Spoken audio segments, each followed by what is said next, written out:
¿qué tal? ¿Cómo están? Bienvenidos. Estamos hoy día emocionados. Tenemos hoy día un webinar súper archi mega de bendición. Tenemos hoy día, vamos a conversar y vamos a seguir dialogando en esta serie de webinars que estamos trabajando sobre lo que es mujer, iglesia y sociedad. Bienvenidos, bienvenidos desde World Vision Perú, desde la confraternidad de World Vision Perú, Bolivia y Ecuador. Bienvenidos a todos. Vamos a comenzar este webinar con unas palabras de oración, las cuales por favor me permiten dirigir. Padre Santo, te damos gracias por este tiempo que tú me permites poder reflexionar. Gracias por darnos el tiempo para poder escuchar tu palabra, poder meditar acerca de tu palabra, sobre lo que dices, Señor, y sobre tus enseñanzas, Señor.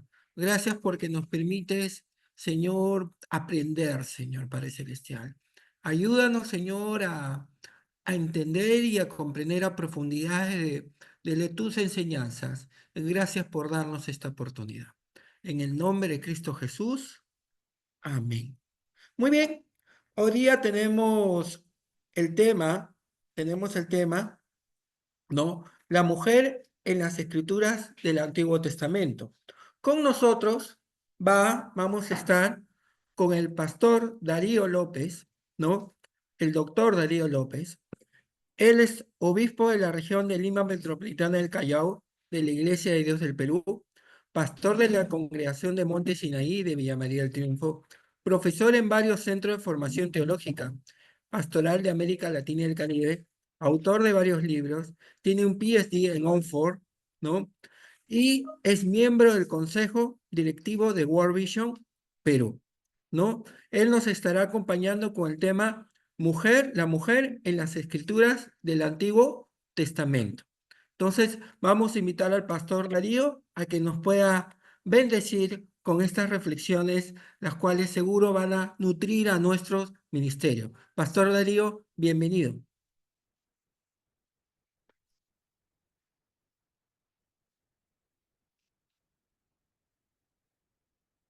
Está con su micro apagado, pastor. Ahora sí. Ahí está. Ahora sí, Buenas pastor. tardes o buenas noches.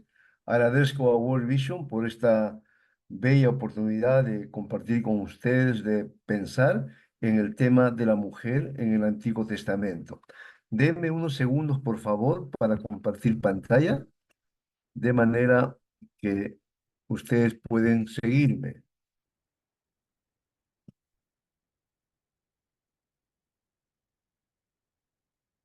La mujer en el Antiguo Testamento. Ese es el tema planteado para el día de hoy. El tema es bastante específico y directo. Esto evita generalidades y permite un enfoque claro y preciso sobre el tema, es decir, no vamos a perder el tiempo en otros asuntos. Esta noche no hablaremos sobre la mujer en la Biblia o en el Nuevo Testamento, tampoco de las discípulas galileas de Jesús, y menos aún de las compañeras de misión de Pablo, aunque todos estos temas son bastante relevantes, especialmente en estos días. Aunque tal vez tratemos en el transcurso de la exposición sobre el patriarcalismo y el machismo, sin embargo, no serán estos necesariamente los temas centrales en la exposición, aunque es muy probable que sea inevitable referirse a estos temas. Y tal vez, si mencionamos el tema de las violencias contra la mujer, no descansará tampoco en este asunto nuestro enfoque central o nuestro enfoque específico. Hablaremos, reitero, sobre la mujer en el Antiguo Testamento. Debido al tiempo limitado, no será un abordaje minucioso, sino plural. Una visión panorámica del tema será nuestro enfoque. Esto no significa, sin embargo, abandonar la rigurosidad en el tratamiento del tema, así como la necesaria y urgente contextualización, es decir, el significado del texto para hoy, así como los desafíos que se tienen que encarar en el día a día de la práctica pastoral y misional. Uno de los abordajes posibles al tema sería concentrarnos en un examen de la experiencia de vida de las esposas de los patriarcas o de las matriarcas del Antiguo Testamento, Sara, Rebeca y Raquel. Ya solamente concentrarse en ese tema y en estas tres mujeres daría para mucho tiempo, porque son historias que están registradas en el Génesis y que son sumamente valiosas. Pero esa es una posibilidad de abordaje. Otro posible abordaje, interesante por su conexión con problemas contemporáneos como la inmigración, la creciente pluralidad religiosa o la interculturalidad, sería examinar la experiencia de vida tan desafiante y actual de la Moabita Ruth. Todo un libro dedicado a ella y es muy interesante porque si uno actualiza el mensaje de este libro, va a encontrar muchas cosas sobre las cuales reflexionar y repensar, especialmente la acción pastoral de las iglesias. Y si se piensa en la cuestión pública, una experiencia paradigmática sería la de la reina Esther. Los silencios, las palabras y las acciones de esta mujer que impensadamente llegó a estar en el centro del poder, seguro tienen lecciones valiosas para hoy. Y es así, en efecto, cuando uno lee el libro de Esther, piensa, piensa necesariamente en las cuestiones que hoy se plantean sobre la presencia de los cristianos o de los evangélicos en la vida pública de nuestros países. También podríamos reflexionar sobre la mujer virtuosa mencionada en Proverbios 31, tan citada, ¿no?, en el Día de la Madre. Un texto tan citado o manoseado con frecuencia, pero poco comprendido y menos aún actualizado apropiadamente. Aquí es interesante notar que en ese capítulo también aparece otra mujer, la mamá del rey Lemuel, de quien poco se habla, ¿no? Y menos aún se piensa en ella también como un paradigma, como un modelo ejemplar de una madre dándole consejos a su hijo que estaba en el poder. Además, desde otra mirada al tema, sería importante examinar el registro de la presencia de la mujer en la creación y en la caída, o pensar en la esposa de Lot y en las acciones de sus hijas. Están también las historias de otras mujeres, Débora, María o Miriam, la hermana de Moisés, Séfora, Abigail, Mical, la viuda de Sarepta, entre otras mujeres. Es decir, que existe una variedad de entradas al tema de la mujer en el Antiguo Testamento y uno podría escoger personajes o historias y bien interesante todo esto. Incluso sería un ejercicio valioso pensar en las antepasadas heterodoxas del Mesías que Mateo menciona cuando registra en el Evangelio que lleva su nombre la genealogía de Jesús, Tamar, Rahab, Ruth, Betsabé. Esto es importante porque en esta genealogía del Mesías se enfatiza la gratuidad, imparcialidad y universalidad del amor de Dios. Ya concentrarse en estos temas y relacionarlo con lo que Mateo afirma al inicio del Evangelio que lleva su nombre, nos lleva a pensar muchas cosas sobre la soberanía de Dios y la libertad con la que Dios actúa en la historia. Es muy interesante cómo Mateo comienza su evangelio y cómo menciona, ¿no?, a mujeres extranjeras como antepasadas del Mesías. Mi camino para reflexionar sobre la mujer en el Antiguo Testamento en esta ocasión será otro.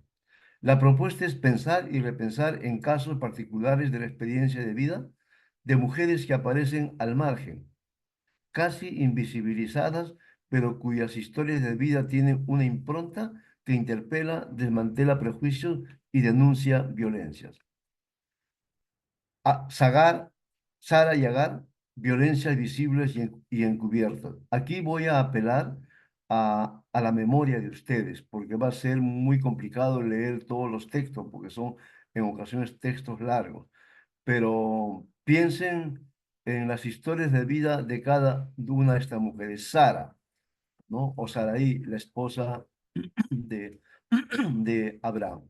En el capítulo 12 se narra cuando hay hambruna, Abraham desciende a Egipto y se da cuenta que su esposa es muy bonita y entonces no la presenta como su esposa y pone en juego la vida, el valor y la dignidad de su esposa solo por protegerse.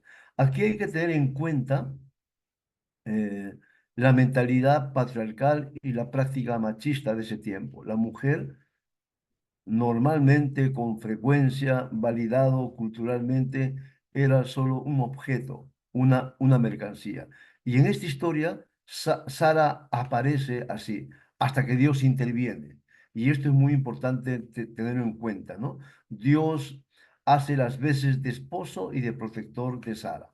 El caso de Agar, aunque no es parecido al de Sara, pero tiene lecciones valiosas. De Agar uno puede hablar mucho, ¿no?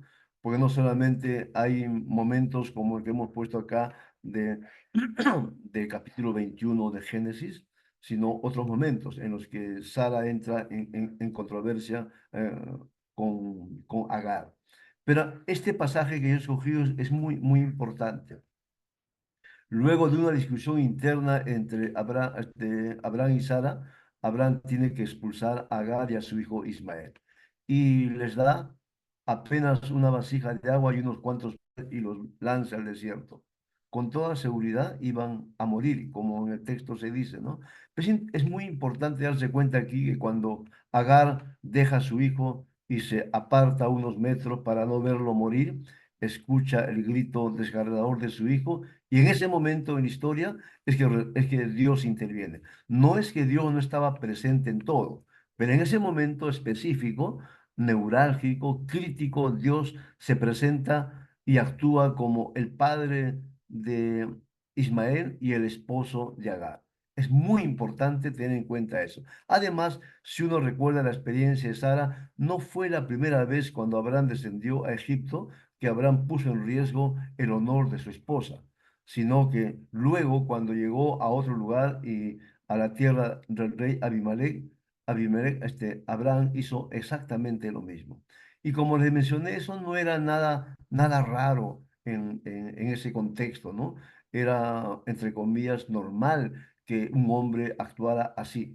Pero estas dos historias lo que nos van a mostrar es cómo las mujeres, en este caso, Sara y Agar, en medio de violencias visibles y encubiertas, sin embargo, las dos son protegidas por Dios, ¿eh? Dios actúa como el Goel de ellas, como el liberador, como el que va en su rescate, a diferencia de los esposos, o en este caso del amo de Agar. Pero también está la historia de Rebeca, ¿no? La esposa de Isaac, que Isaac hace exactamente lo mismo que su padre, pone en riesgo la dignidad, el valor de su esposa Rebeca. Y Abisag Tsunamita, que es una historia bien triste, ¿no? ¿Recuerdan ustedes cuando el rey David ya está avanzado en edad y y tiene problemas para abrigarse, entonces sus consejeros toman un acuerdo y consiguen a una joven bonita, bastante muchachita, para que abrigue al rey. Y a mí me resulta esa historia bastante paradigmática, pues una muchacha inocente que nada tiene que ver en el asunto, pero que sin embargo es usada como una mercancía para abrigar a un viejo.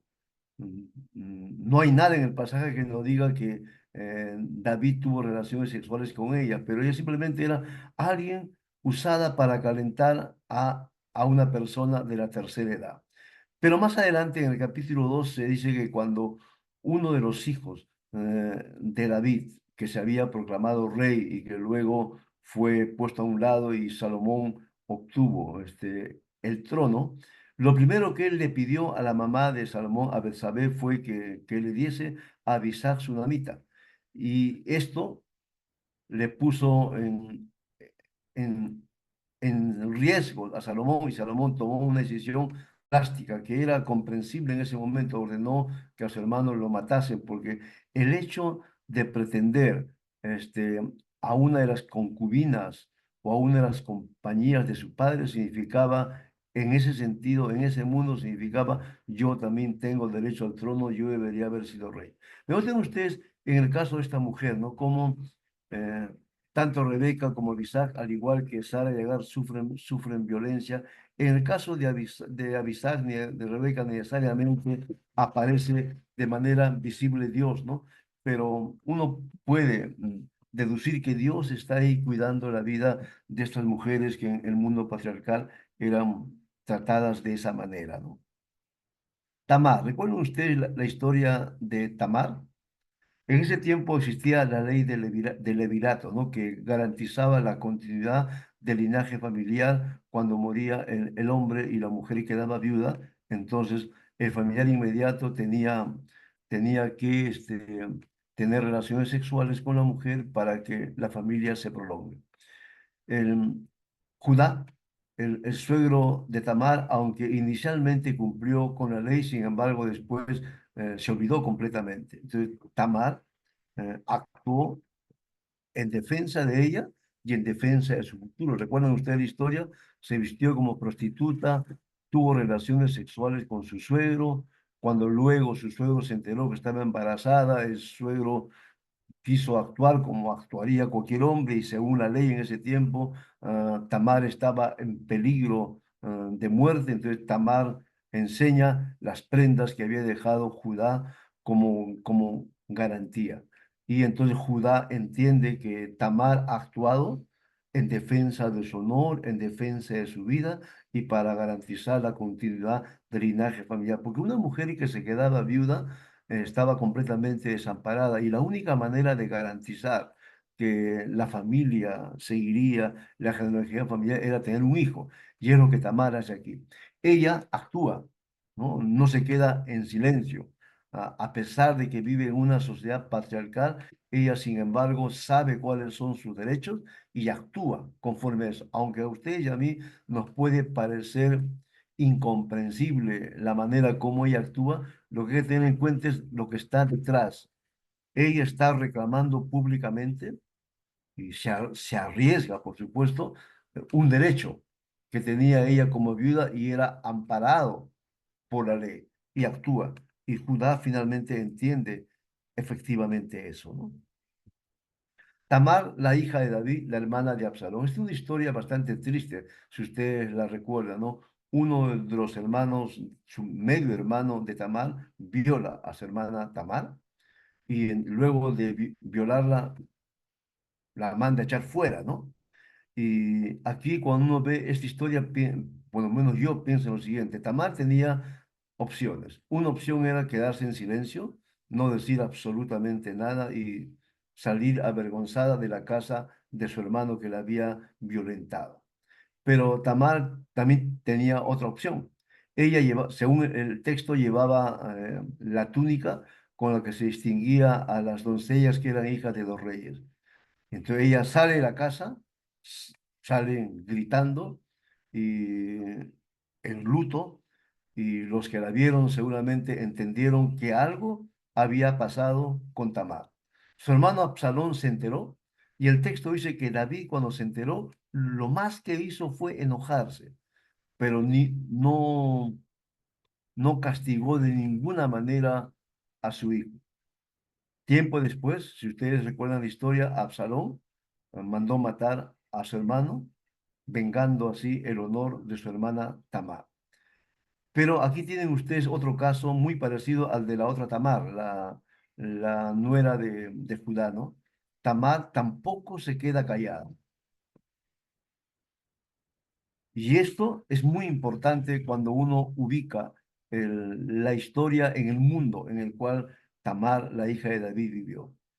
Y es importante porque nos da lecciones valiosas para hoy, ¿no? Las mujeres, entre el silencio y hablar, es mejor que hablen, uno diría, porque si no, ¿cómo uno se informa de lo que ha pasado con su cuerpo, con su vida, con su dignidad, con su valor, con su honor como ser humano, ¿no? ¿Recuerdan ustedes este pasaje de una mujer viuda que frente a una necesidad concreta le pide al profeta que le ayude? Es una mujer que tiene una necesidad material muy grande y entonces apela al profeta, ¿no? Y el profeta le hace caso y entonces la mujer puede, ella con su familia, sobrevivir. Es una mujer que no se queda tampoco en silencio, sabe que lo que le espera es la muerte a ella y a sus hijos si no tiene alimento y entonces pide. eh, Y eso es muy, muy importante, ¿no? Si ustedes toman en cuenta, todos los textos tienen que ver con el hecho de que las mujeres tienen la opción o de callarse o de hablar. Y esto que nos puede parecer una opción sencilla hoy, y que tampoco lo es. En ese tiempo era peor por la mentalidad patriarcal, ¿no? Y finalmente, esta historia, la de Rispa, una concubina, una de las concubinas de Saúl. Esta historia ha sido bastante examinada y bastante debatida, pero la historia, bueno, se las digo de manera muy, muy, muy sencilla, ¿no? Eh, Vienen los de la ciudad de Gabaón y se quejan donde David acerca de una masacre que supuestamente Saúl había cometido contra ellos. Y entonces David le dice, bueno, ¿y qué quiere? Y le piden a David que les dé a descendientes de Saúl para que ellos los maten. Y Saúl, David les concede esa petición. En ningún momento se dice en el pasaje que Dios estuvo detrás avalando la decisión de David. Entonces, los hijos de Rispa estaban entre las víctimas de esta decisión de David. Rispa, cuando se entera, va al lugar donde estaban los restos de sus hijos y está de luto, y a pesar de las inclemencias del tiempo, Rispa permanece al lado del cadáver de sus hijos en silencio como señal de protesta. Esta historia, este acontecimiento, esta experiencia llega a oídos de David. Y David entonces se entera de las cosas y actúa. Manda recoger los cadáveres y que los entierren como corresponde. Igual, tenemos acá el caso de una mujer. Directamente ella no ha sido agredida ni violentada, pero han transgredido y violentado la vida de sus hijos. Los hijos no eran culpables de lo que Saúl supuestamente había cometido, ¿no? Pero los gabonitas muy astutos piden eso porque tenían esa posibilidad. Pero Rispa es una mujer que tampoco se queda en silencio, ¿no? Ella expresa públicamente no solo su dolor, sino su protesta. Y a mí me parece que esta historia es muy importante, bastante, bastante importante. Ahora, ¿qué encontramos entonces en el Antiguo Testamento acerca de la mujer? Historias de violencia, sí, pero también historias de protesta. Todo esto en una sociedad patriarcal en la que las mujeres estaban consideradas como propiedad del padre o del esposo, simple mercancía de intercambio, objeto sexual o botín de guerra, o cosa descartable. Todo esto socialmente aceptable y religiosamente validado. Así funcionaba la sociedad patriarcal tanto en el Antiguo como en el Nuevo Testamento. Ustedes y yo deberíamos preguntarnos cuánto de eso todavía está presente en las sociedades nuestras el día de hoy. Y en todas esas historias, ¿dónde estaba Dios o dónde está Dios? Y si uno piensa en las historias de violencia de cientos de mujeres el día de hoy, ¿y dónde está Dios en esa situación?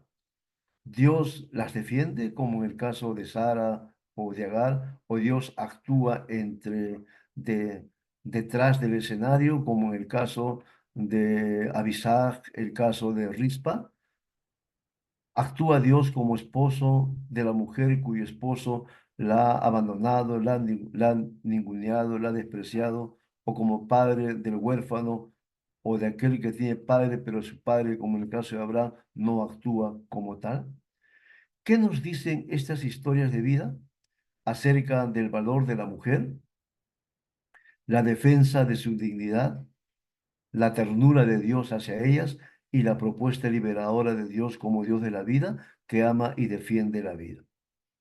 Como mencioné al principio, uno podía haberse dedicado solamente a examinar una historia o a lo más dos, ¿no?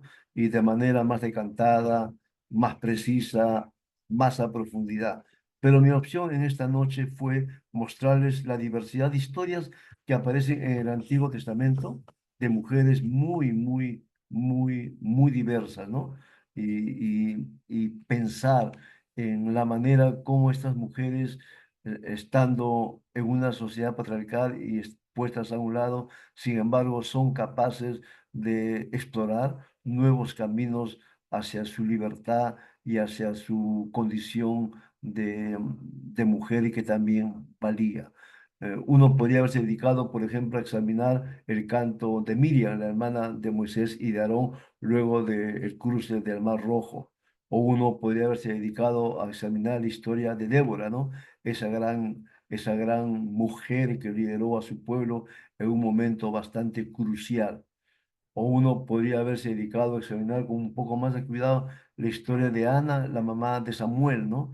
Que en su esposo, teniendo dos esposas, una más aparte de ella, era una mujer despreciada por el hecho de no poder tener hijos y que sin embargo Dios actúa en su favor, le da un hijo y esta mujer le promete algo a Dios y es una mujer capaz de cumplir su promesa delante de Dios. Así que hay una diversidad de maneras como uno puede abordar este tema y cómo meterse a la historia de Dios en el Antiguo Testamento y ver la manera como Dios actúa, ¿no? Visible o no visiblemente actúa siempre para cuidar y para favorecer a las mujeres. O uno podría pensar, y en el Antiguo Testamento, ese énfasis constante de la triada o la trilogía, ¿no? Que el israelita tenía que preocuparse por la viuda, por el huérfano y por el extranjero. Aparece la viuda, la mujer desamparada, por la que Dios tiene una preocupación especial. Muy bien, hasta aquí llegamos, porque ahí me encantaría conversar con las personas. Sé que probablemente hayan varias preguntas que están ahí, ¿no? Segundo. Buenas, pastor. Vamos a revisar las consultas. Vamos a mirar. No sé si tendríamos algunas consultas que quisieran hacer al pastor. A ver,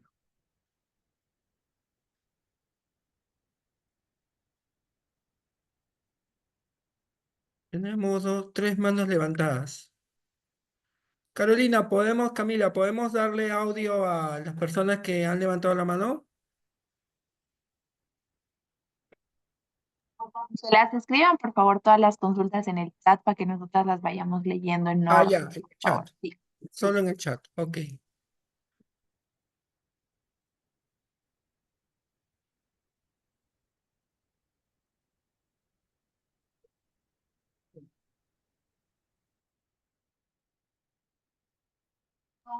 Tu micrófono está deshabilitado, querido Jonathan.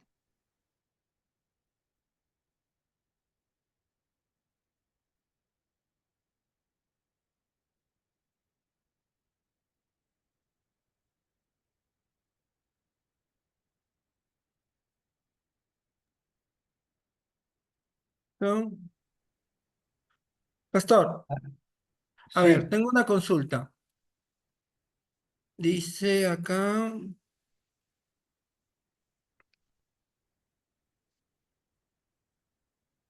vamos a quitar esto.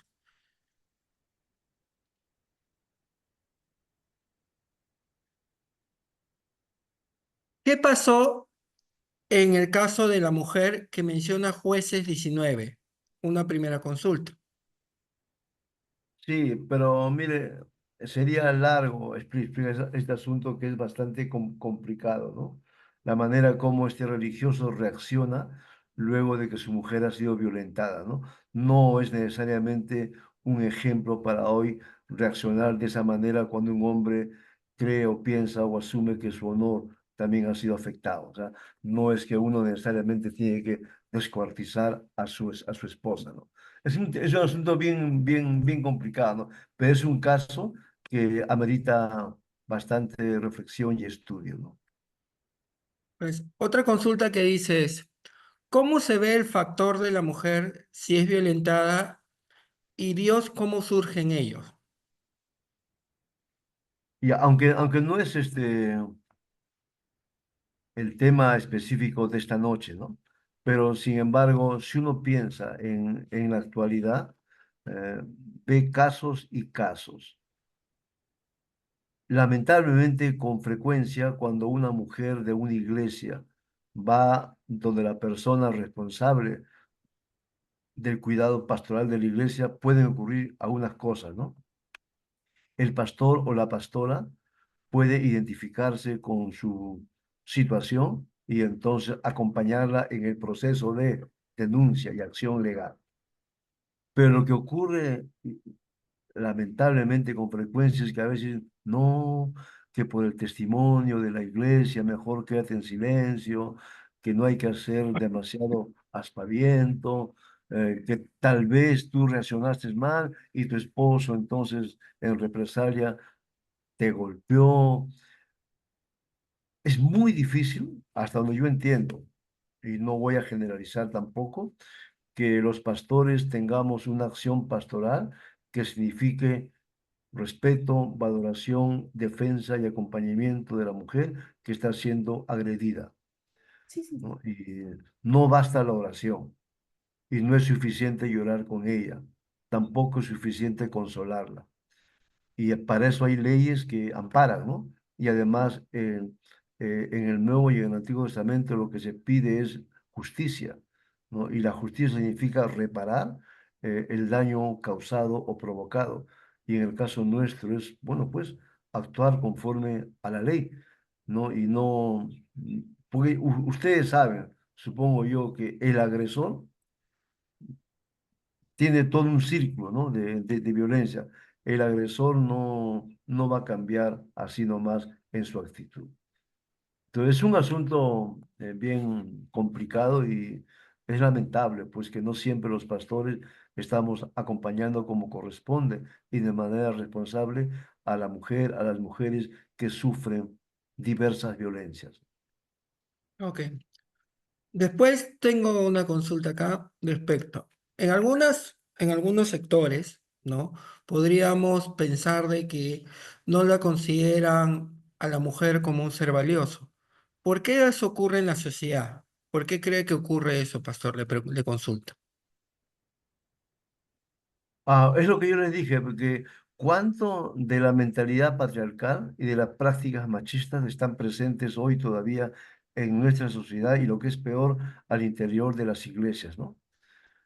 Porque, y eso ocurre desde la formación en el hogar. Ustedes recordarán que todavía eso ocurre en más de un hogar en América Latina, ¿no? A tu hermano, porque es hombre, sírvele más la comida. O tú que eres mujer tienes que servirle a tu hermano. Tú que eres mujer tienes que lavarle la ropa a tu hermano o tender la cama o arreglar la habitación de tu hermano. Es decir, eso empieza desde abajo, ¿no? Desde el propio hogar, cuando se piensa que la mujer es de menos valor que el hombre y de menos significación.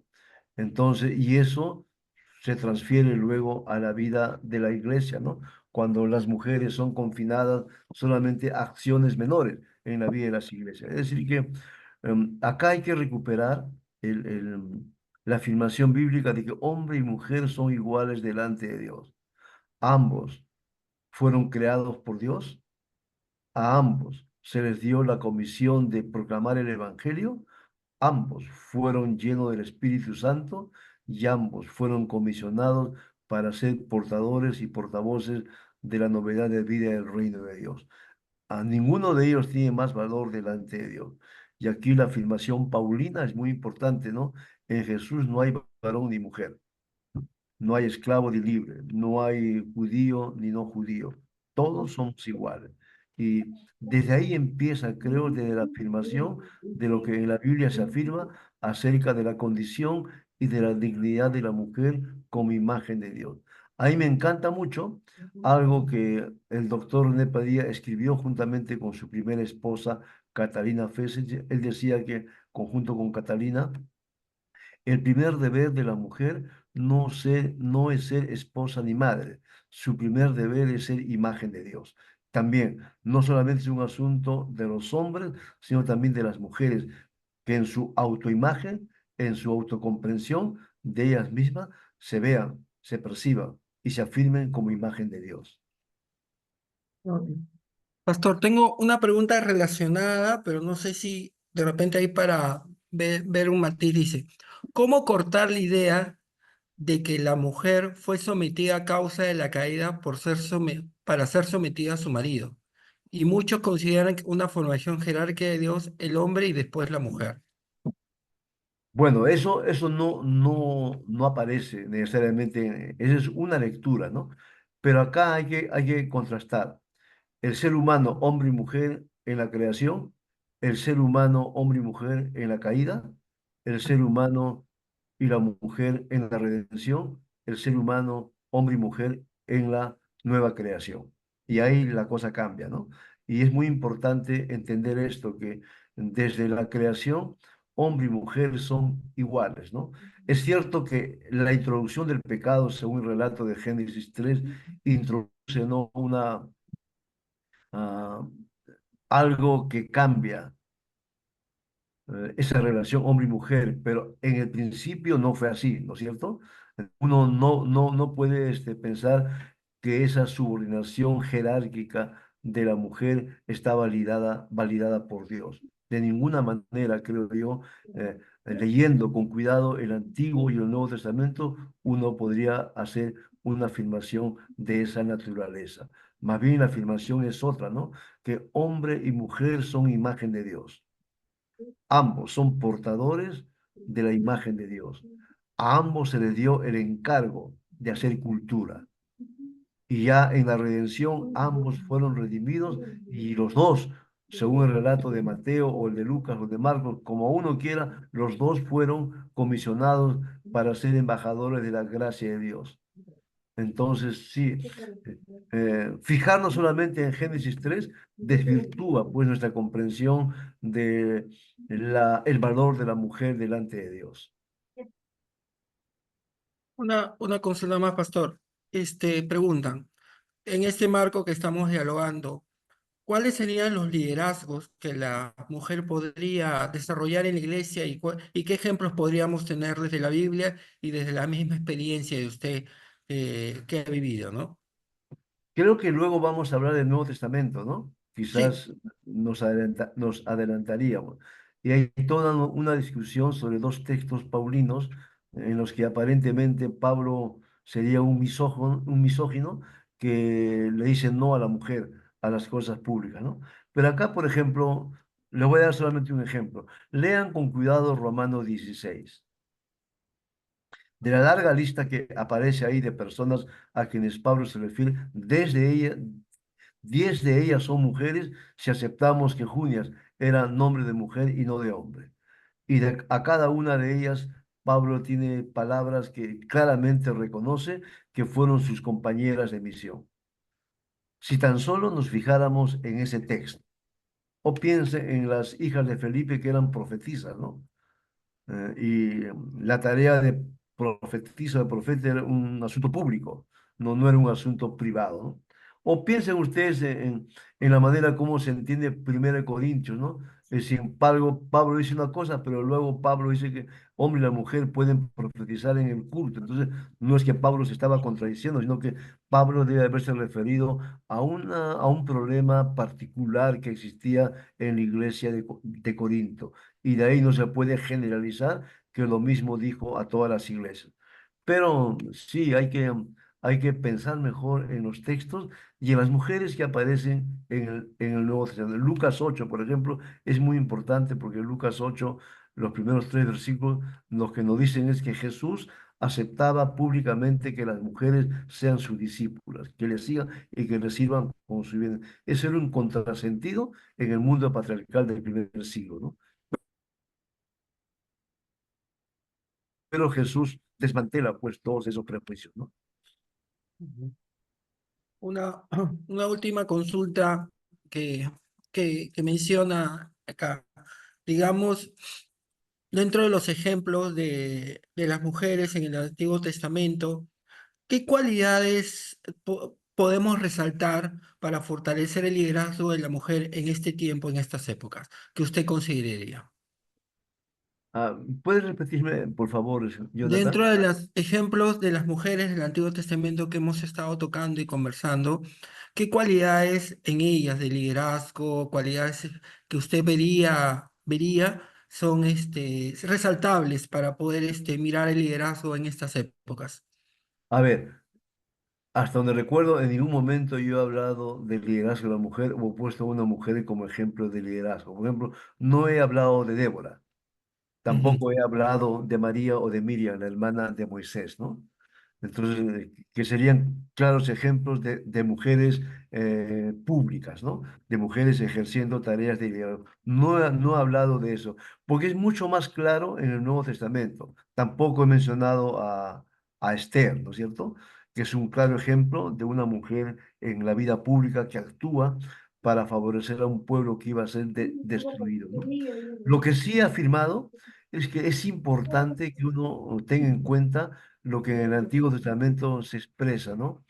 Las posibilidades que tienen las mujeres frente a las acciones de violencia en contra de ellas, ¿no? O se quedan calladas o hablan.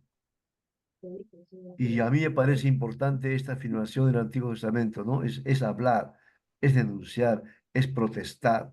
Y ese ya es un acto público y eso ya significa romper estereotipos y entender que cualquiera sea la realidad en la que la mujer viva, su derecho como imagen de Dios es no quedarse callada, es hablar.